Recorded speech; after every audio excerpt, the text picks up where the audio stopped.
Hello, student. Today, I will explain you how to solve company final accounts problem. Okay. First, we read the problem. एक बात है, अगर आप final account का problem solve करोगे that time आपको क्या करना है, पहले पूरा प्रॉब्लम रीड करके लेना है. ओके. उसके बाद जिसके ऊपर एडजस्टमेंट है उसे टिक आउट करना है. कौन से शेड्यूल्स आए हैं उसमें वो देख के वो शेड्यूल का फॉर्मेट बनाना है. या फिर आपको पता है ये कंपलसरी चैप्टर है, इसलिए आपके पास जब आंसर शीट आएगा दैट टाइम आप क्या करो, पहले फाइनल अकाउंट का फॉर्मेट बना के रखना. क्योंकि जब आंसर शीट आपको प्रोवाइड करते हैं उसके बाद क्वेश्चन पेपर मिलने तक आपके पास 10 मिनट्स रहते हैं, ऑलमोस्ट 5-10 मिनट्स. तो उस टाइम में आप क्या कर सकते हो, फाइनल अकाउंट का फॉर्मेट ड्रॉ कर सकते हो. उसके बाद आप लिक्विडेशन का भी फॉर्मेट, सॉरी लिक्विडेशन नहीं, आपको इसका प्रॉफिट प्रायर टू इनकॉर्पोरेशन का भी आप ड्रॉ कर सकते हो. ओके.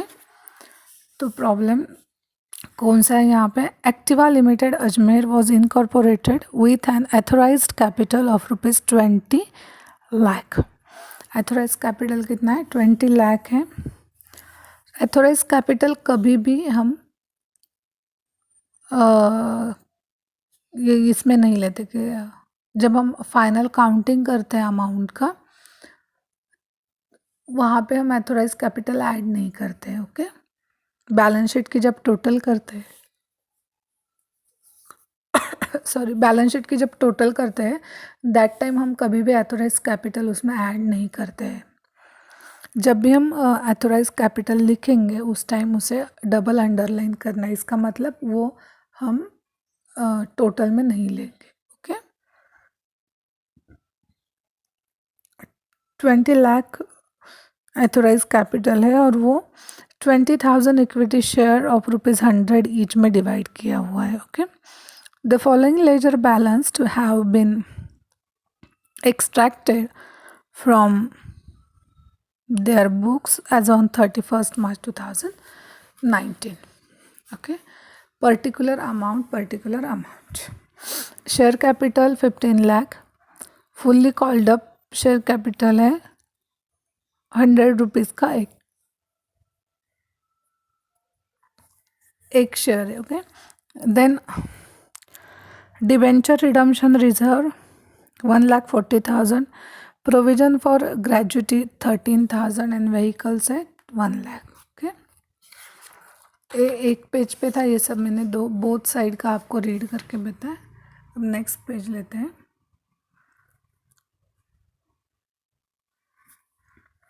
आउटस्टैंडिंग सैलरी, यहाँ पे आउटस्टैंडिंग का थोड़ा कट हो गया है. Outstanding salary 7,000. Land 4,80,000. Trademarks 35,000. Investment allowance reserve 25,000. Trade payables 75,000. Fix deposit credit balance है 1 लाख. प्रोविजन फॉर टैक्सेशन है 30,000.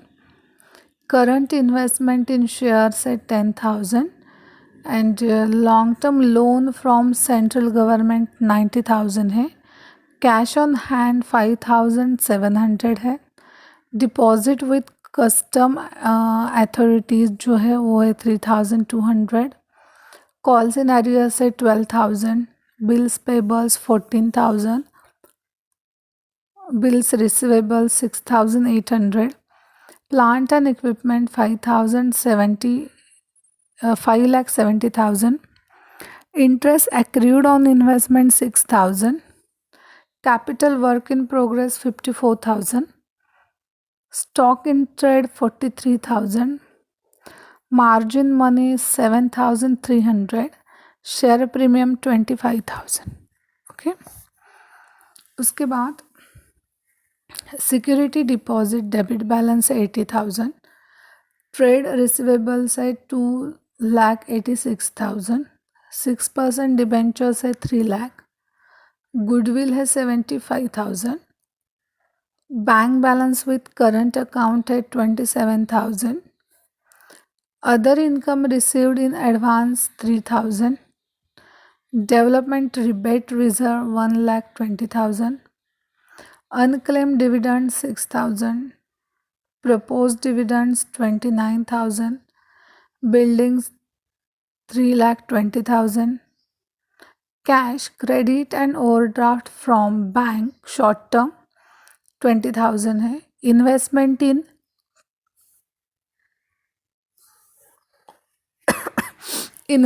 in trust securities 3,40,000, insurance carried forward 3,100, profit and loss account surplus 70,000, furniture and fixtures 1,30,000, loan to director 5,900 and preliminary expenses 5,000, demand deposit from bank 45,000 and stores and spare parts 7,000.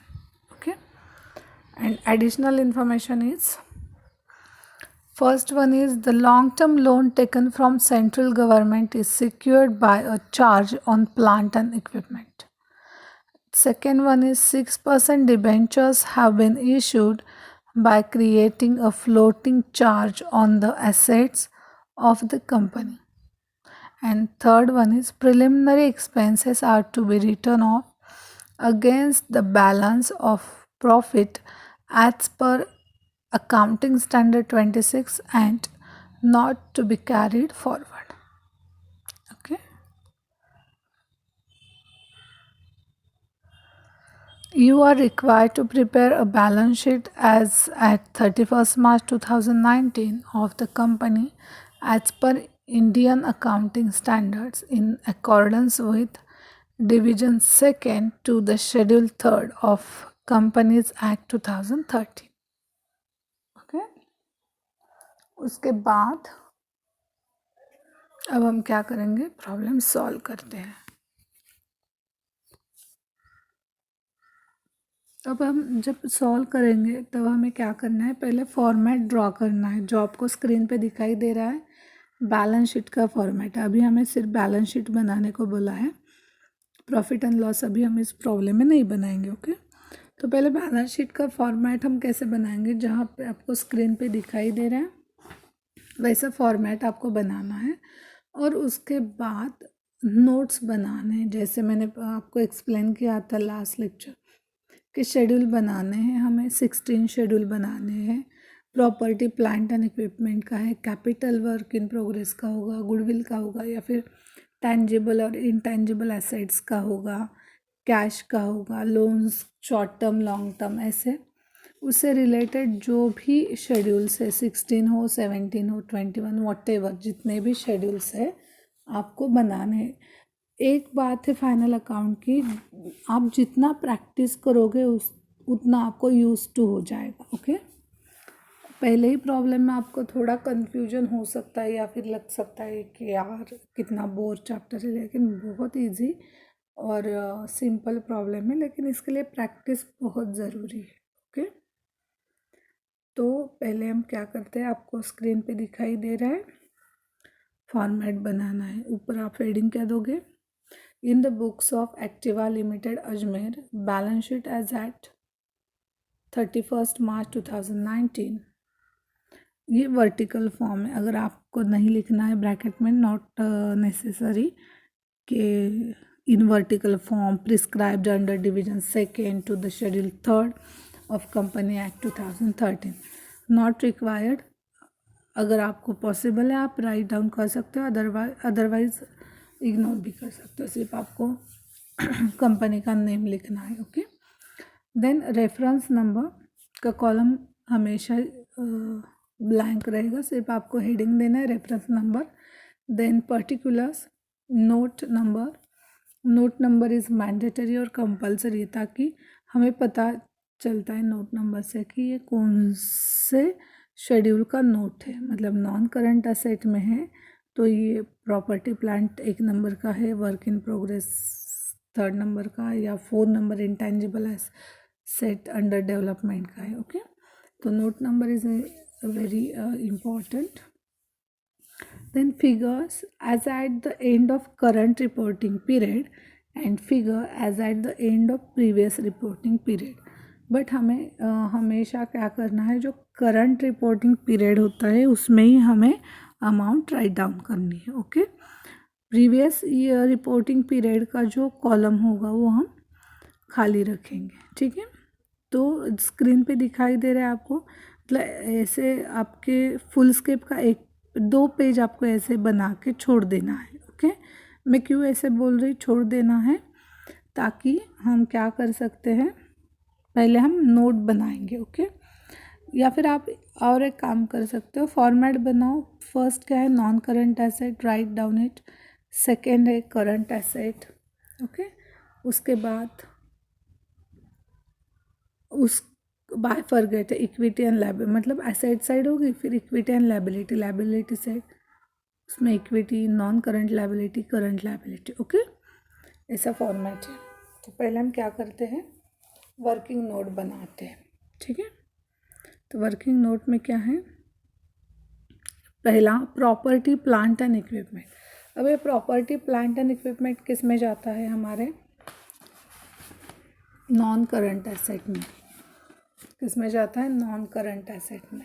Non current asset में क्या क्या आएगा देखो, property plant and equipment, then capital work in progress, investment property, goodwill, other intangible asset और intangible asset under development, biological assets other than bearer plants, financial assets उसमें आएगा investment, trade receivable, loans. Okay. इस type के non current asset में सब items आ जाएंगे. तो पहले हम नॉन करंट एसेट का ही देखते हैं. फर्स्ट है property plant and equipment. Property plant and equipment notes to accounts है, या फिर आप वहाँ पे वर्किंग नोट्स भी लिख सकते हो. ओके.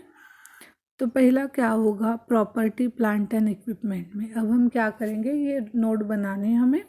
तो मैंने जो चार्ट आपको दिया था उसमें है प्रॉपर्टी प्लांट एंड इक्विपमेंट में क्या क्या आ सकता है, तो हम रीड करेंगे प्रॉब्लम पूरा हमारा. ओके.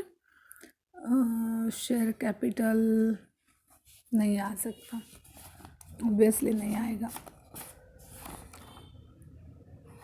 मतलब आप लोग क्या करो, जो यहाँ पे डेबिट क्रेडिट नहीं दिया है, लेकिन क्रेडिट साइड की जो पर्टिकुलर है वो देखो. प्रॉपर्टी है, प्लांट एंड इक्विपमेंट भी है, तो डिबेंचर उसमें नहीं आएंगे, ग्रेजुटी नहीं. व्हीकल है, आता है. प्रॉपर्टी है ना व्हीकल, तो हम लिखेंगे व्हीकल 1 लाख. ओके. देन हम लिखेंगे, अब देखते मैंने क्या बताया आपको, प्रॉब्लम का जो क्रेडिट साइड का पर्टिकुलर है वो देखना है हमें. ट्रेड रिसीवेबल नहीं, गुडविल प्रॉपर्टी है, गुडविल का सेपरेट अकाउंट है इसलिए गुडविल यहाँ पे हम नहीं मेंशन करेंगे. Bank balance with current account यहाँ पे नहीं. उसके बाद प्रॉपर्टी प्लांट एंड इक्विपमेंट है ना, बिल्डिंग क्या है, हमारी प्रॉपर्टी है. ओके. हमने वो राइट डाउन कर ली. देन फर्नीचर एंड फिक्चर्स लिखेंगे. उसके बाद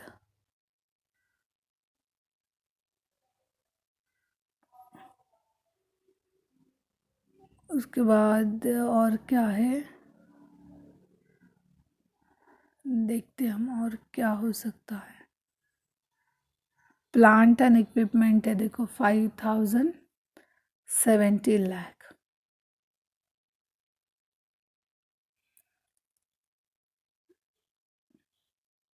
ये कैसे लिए हमने 5070 लाख, जो लॉन्ग टर्म लोन था देखो, एडजस्टमेंट है हमारे पास. फर्स्ट वाली, the long term loan taken from central government is secured by charge on plant and equipment. तो हमें पहले लॉन्ग टर्म लोन देखना है. लॉन्ग टर्म लोन कहाँ मिलेगा हमें, यहाँ पे डेबिट साइड को हम देखते हैं. लॉन्ग टर्म लोन है क्या यहाँ पे,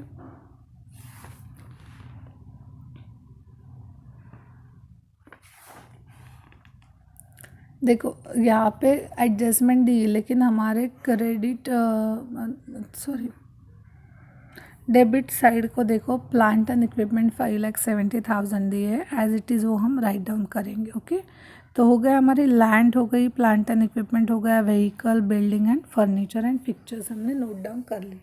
तो ये क्या हो गई हमारी नोट नंबर 1 कंप्लीट हो गई। तो हम क्या करेंगे, पूरे प्रॉपर्टी की टोटल करके रखेंगे, जो टोटल होती है 16 लाख। पूरी प्रॉपर्टी की टोटल कितनी हो गई, 16 लाख हो गई। ओके, अब इसके बाद हम सेकेंड नोट बनाएंगे, कैपिटल वर्क इन प्रोग्रेस। तो कैपिटल वर्क इन प्रोग्रेस जो है वो हमें एज इट इज़ मिल जाएगा, हमें रीड करना है problem. Okay, capital work in progress, first एक दो प्रॉब्लम को आपको ऐसे ही तकलीफ होगी, क्योंकि आपको पता नहीं है कि कैसे सॉल्व करना है। ओके, तो हमारा जो प्रॉब्लम दिया है उसमें डेबिट साइड को देखो, सॉरी क्रेडिट साइड को देखो,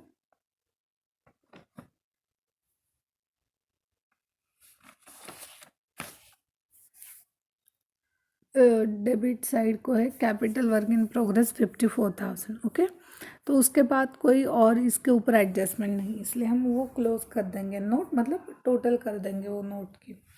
हो गया, अब मैं सेकंड पेज निकालती हूँ, तो यहाँ पे आपको समझ में आ जाएगा।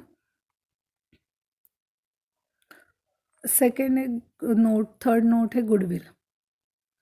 ओके, तो गुडविल हमें दिया है, कितना है गुडविल, 75,000। क्रेडिट साइड को देखो, तो हम गुडविल का नोट भी बनाया हमने। नेक्स्ट है अदर इंटेंजिबल एसेट। अब देखो, टेंजिबल एंड इंटेंजिबल एसेट मैंने आपको बताया था। इंटेंजिबल में क्या क्या आता है, ट्रेडमार्क, कॉपीराइट, गुडविल, ऐसे आते हैं। ओके, लेकिन गुडविल क्या है, सेपरेट है, इसलिए हम इंटेंजिबल में गुडविल को नहीं डालते। ठीक है, तो ट्रेडमार्क हमें दिया है प्रॉब्लम में, ये पहले देखना है, कॉपीराइट है क्या देखना है, और उसके बाद हमें क्या करना है, वो अदर इंटेंजिबल एसेट की नोट बनानी। तो हमें एग्जाम्पल में क्या दिया है, ट्रेडमार्क्स दिया है। ओके, ट्रेडमार्क्स कितने हैं हमारे, 35,000 के हैं। ओके, तो हम वो इंटेंजिबल एसेट में हमने लिख दिया कि ट्रेडमार्क 35,000। ओके, उसके बाद है इन्वेस्टमेंट। अब इन्वेस्टमेंट में क्या होगा, नॉन करंट जो है वो आएगा। इसमें क्या आता है, जो सिक्योरिटी के अंडर दिया होता है वो इन्वेस्टमेंट आता है। ओके, तो हमें देखना है इन्वेस्टमेंट क्या क्या दी है हमें। ओके, तो हम सर्च करते हमारे एग्जाम्पल में।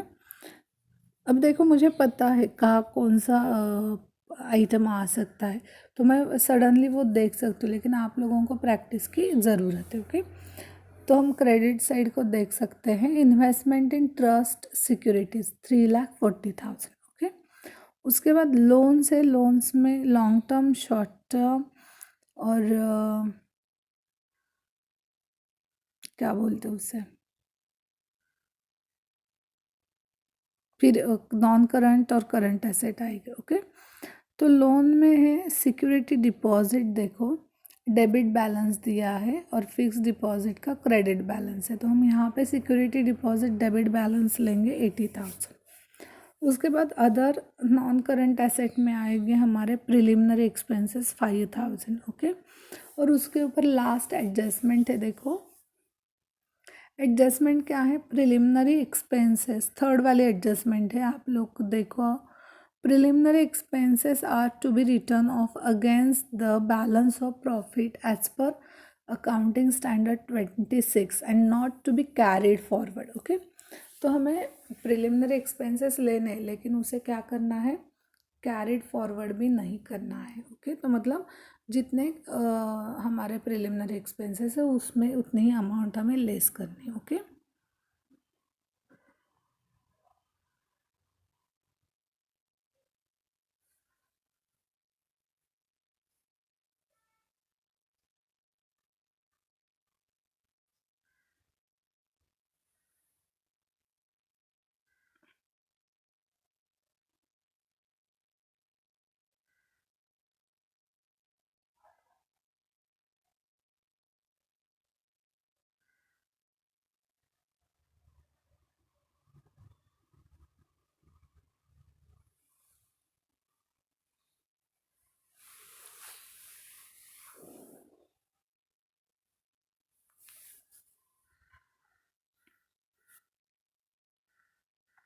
ओके, यहाँ तक समझ में आ गया आप लोगों को? ठीक है, अब हम क्या करते हैं, आपने स्क्रीन पे देख लिए नोट के कॉलम। ओके, अब इसके बाद इन्वेंटरीज है। देखो नेक्स्ट पॉइंट क्या है, इन्वेंटरीज। अब ये जो इन्वेंटरी स्टार्ट हो गया हमारा, नोट नंबर 8 जो है वो है करंट एसेट। मतलब नोट नंबर 8 से क्या स्टार्ट हो गया हमारा, करंट एसेट स्टार्ट हो गया। नोट नंबर 7 तक हमने क्या किया था, नॉन करंट एसेट का पॉइंट कवर किया था। ओके, अब इसके बाद इन्वेंटरीज में क्या क्या आता है, stock in trade, store and spare parts, इससे रिलेटेड जो भी है वो हमारा इन्वेंटरीज में आता है। ओके, तो फर्स्ट स्टॉक इन ट्रेड हमारे है 43,000 and stores and spare parts है 7,000। ओके, तो वो हो गया हमारा। उसके बाद नेक्स्ट पॉइंट जो है वो है इन्वेस्टमेंट। इन्वेस्टमेंट करंट, उसमें है current investment in share 10,000। Specific point ही हमारा उसमें है करंट इन्वेस्टमेंट शेयर 10,000। ओके, उसके बाद ट्रेड रिसीवेबल 2,86,000 हमें दिया है एग्जाम्पल में, वो हम लिखेंगे। उसके बाद कैश एंड कैश इक्विवेलेंट एक पॉइंट आता है करंट एसेट में, बी पॉइंट के अंडर। तो कैश एंड कैश इक्विवेलेंट में क्या क्या आएगा, cash on hand, bank balance with current account and margin money आ सकता है। ओके, तो हम यहाँ पे नोट नंबर 11 जो है उसमें हम लिखेंगे cash on hand 5,700 and margin money 7,300। Okay, and bank balance with current account है 27,000। मतलब total cash and cash equivalent है 40,000। ओके, उसके बाद नेक्स्ट पॉइंट जो है वो है लोन शॉर्ट टर्म। मतलब इसमें deposit with custom authorities, then bills receivable, insurance carried forward and loan to director, इस टाइप के पॉइंट आ सकते हैं। तो उसकी टोटल हो गई 19,000। ओके, अब आपको ऐसा क्वेश्चन आ सकता है कि हम अगर ओल्ड पैटर्न से सॉल्व करते थे तो बहुत सारा आपको फाइनल अकाउंट के फॉर्मेट में लिखना पड़ता है। ओके, इससे बेटर ये वर्जन है, ऐसे ऑथर्स या कंपनी एक्ट ने बोला है कि ये वर्जन उससे बेटर है, क्योंकि यहाँ पे हम वर्किंग नोट में सब कर लेते हैं और जो फाइनल फॉर्मेट है उसमें सिर्फ हम क्या करेंगे, अमाउंट डाल देंगे। ओके, तो 13 वर्किंग नोट जो हमें बनानी है वो है अदर करंट एसेट। ये भी करंट एसेट का ही पॉइंट है। तो मतलब अदर करंट एसेट तक हम एसेट साइड सॉल्व करेंगे और उसके बाद जो नेक्स्ट पॉइंट आ सकता है वो है लायबिलिटी साइड का। ठीक है, अब अदर करंट एसेट में क्या है, interest acrid on investment 6,000। Okay, interest acrid on investment 6,000। अब ये हो गया हमारा एसेट का, एसेट साइड सब क्लियर हो गई। इसके बाद हम करेंगे लायबिलिटी साइड। ओके, और इसमें से जो भी बाकी है वो प्रॉफिट एंड लॉस को तो जाते ही है। ठीक है, अब 14 नंबर की जो नोट है वहाँ से स्टार्ट होगी लायबिलिटी साइड। वहाँ से क्या स्टार्ट होगा, लायबिलिटी साइड। तो लायबिलिटी साइड में हम पहले लिखेंगे इक्विटी शेयर कैपिटल। क्या लिखेंगे, equity share capital. I think lecture में एसेट साइड तक ही ठीक है। नेक्स्ट लेक्चर को हम लायबिलिटी स्टार्ट करते हैं। ओके, ताकि आप लोगों को अच्छे से वो समझ में आ जाए।